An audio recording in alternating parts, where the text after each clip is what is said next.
1292 жыл. Әлемнің жартысын билеген Құбылай хан тропикалық джунглиге, қазіргі Индонезия жеріндегі Ява аралына үлкен флот аттандырды. Нәтижесінде бұл жорық жай ғана жеңіліс емес, тарихтағы ең айлакер тұзақтардың біріне айналды.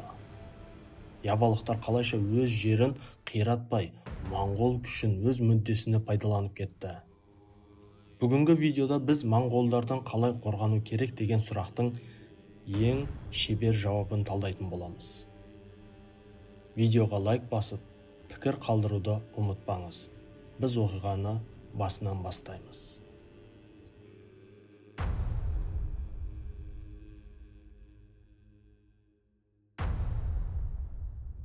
13 ғасыр. Шығыс Ява мен көршілес Суматра, Борнео аралдарына Тумапел патшалығы үстемдік етіп тұрған шақ. Бұл аймақ нағыз қазына болатын. Қытайдан Үндістанға өтетін күріш, бұрыш, бояулар мен алтын саудасы дәл осы теңіз жолдары арқылы жүретін. Ал мұндай байлық әлемді жаулап алғысы келетін бір адамның назарынан тыс қалмады. Ол Юань империясының негізін қалаушы Құбылай хан еді. 1280 жылдары Құбылай Қытайды толық бағындырғанмен, жасы ұлғайып, көңілі күйзелісте болатын. Жапония мен Вьетнамдағы сәтсіздіктер оның жанына қатты батты. Қартайған шағында оған рухын көтеретін үлкен жеңіс пен қазына ауадай қажет еді. Юань әулеті сауданы жақсы көретін. Олар оңтүстік Қытай порттары арқылы бүкіл теңіз саудасын бақылауды көздеді. Құбылай барлық теңіз мемлекеттеріне елші жіберіп, сауда жасағыларың келсе, ұлы ханға бағыныңдар деген талап қойды. Осында елшілердің бірі Менци есімді шенеунік Тумапел патшасы Кертанагараның сарайына келді. Бірақ Кертанагара жай билеуші емес еді.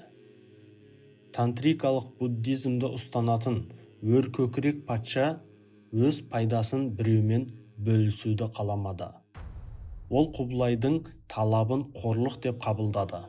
Деректер бойынша ашуланған Кертанагара елшінің бетін ыстық темірмен күйдіріп, Құбылайдың алдына қайта қуып жібереді. Бұл соғыс ашу деген сөз еді. Кертанагара Қытай алыс, олар маған ештеңе істей алмайды деп ойлайды. Бірақ ол Құбылайдың кекшілдігін ескермеген еді. Ашуға булыққан Құбылай 1292 жылы жазалаушы жорыққа бұйрық береді. 20.000 таңдаулы әскер, 1000 кеме, қолбасшылар, бұрынғы Сун генералы Гао Цин, флотты басқарған ұйғыр Икмис және бас қолбасшы моңғол Шиби. Олардың мақсаты жаулау емес, Кертанагараны жазалау деп жарияланды. 1293 жылы наурызда Юань флоты Ява жағалауына жетті. Бірақ оларды мүлдем күтпеген жаңалық қарсы алды. Олар жазалауға келген патша Кертанагара дүниеден өткен еді. Моңғолдар келемін дегенше Явада төңкеріс болып, Кертанагараны оның вассалы Джаякатван өлтіріп, тақты тартып алыпты. Ал Кертанагараның күйеу баласы жас ханзада Раден Виджая джунглиге қашып, Маджапахит ауылында қарсылық ұйымдастырып жатқан. Моңғолдар бейтаныс елдегі азамат соғысының тура ортасына түсті. Дәл осы сәтте сахнаға Раден Виджая шығады. Ол құлыққа басып, моңғолдарға елші жібереді. Егер маған тақты тартып алған Джаякатванды жеңуге көмектессеңіздер, мен ұлы ханға толық бағынамын. Моңғол қолбасшылары мұны оңай жеңіс деп санап, келісе кетті. Осылайша тарихи одақ құрылды. Әлемнің ең қуатты империясы мен жергілікті көтерілісшілер бірікті. Олар Джаякатванның әскерін алдымен Маджапахит түбінде талқандады.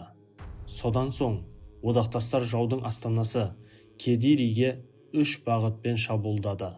Бірі өзенмен, екеуі жағалаумен. Кедири түбіндегі шайқас сұрапыл болды. Джаякатваның әскері таңнан түске дейін 3 рет шабуылға шықты. Бірақ Моңғол садағы мен қытайлық жаяу әскердің тәртібіне төтеп бере алмады. Күн батқанда қала алынды. Джаякатван тізе бүкті. Моңғолдар жеңдік деп ойлады. Олар Яваның қожайынына айналғанда еді. Бірақ нағыз қауіп енді басталған болатын. Жеңістен кейін Раден Виджая моңғол қолбасшыларына келіп, уәдемде тұрамын, ресми түрде бағыну үшін Маджапахитке қайтып сыйлықтарымды дайындауым керек. Маған қарусыз шағын күзет қосып беріңіздер, дейді. Бас қолбасшы Шиби босаңсып қалған еді. Ол негізгі әскерді жағалауға, кемелерге қайтарып жіберді де, өзі азғантай топпен қалада қалды. Виджаяға 200-дей қарусыз әскер қосып берді. Бұл өлімге бас тігу еді. Қаладан ұзап шыққан соң, Виджаяның адамдары моңғол әскерін түгін қалдырмай қырып салды. Артынша ол бүкіл жергілікті халықты басқыншыларға қарсы көтерді. Тұзаққа түскенін кеш түсінген Шиби Кедириден жан ұшыра қашты. Ол джунгли ішіндегі қанды шайқаспен жағалауға әрең дегенде жетті. Осы шегіністе Юан әскері 3000-нан астам сарбазынан айырылды. Кемеге жеткен қолбасшылар абдырап қалды. Жер жағдайын білмейді. Карта атымен жоқ. Ал жау жан-жақтан қоршап келеді. Олардың бір ғана жолы қалды, үйге қайту ғана. Моңғолдар Джаякатваның бала-шағасымен біраз қазынаны алып кеткенімен, негізгі мақсат Яваны бағындыру іске аспады. Бұл тактикалық жеңіс болғанымен стратегиялық масқара жеңіліс еді. Қытайға қайтқанда Құбылай хан ашудан жарыла жаздады. Ол жеңілген қолбасшыларын дүре соғып, жазалап, мал мүлкін тәркіледі. Бірақ бір жылдан соң 1294 жылы Құбылай қайтыс болады. Юан әулетінің тропикалық жорықтарға деген тәбеті мүлде жойылды. Ал Раден Виджая, ол данышпан стратегиясының арқасында ең қауіпті екі жауынан бір мезетте құтылды. Ішкі жауын моңғолдарға өлтіртті, ал моңғолдарды құлдықпен елінен қуып шықты.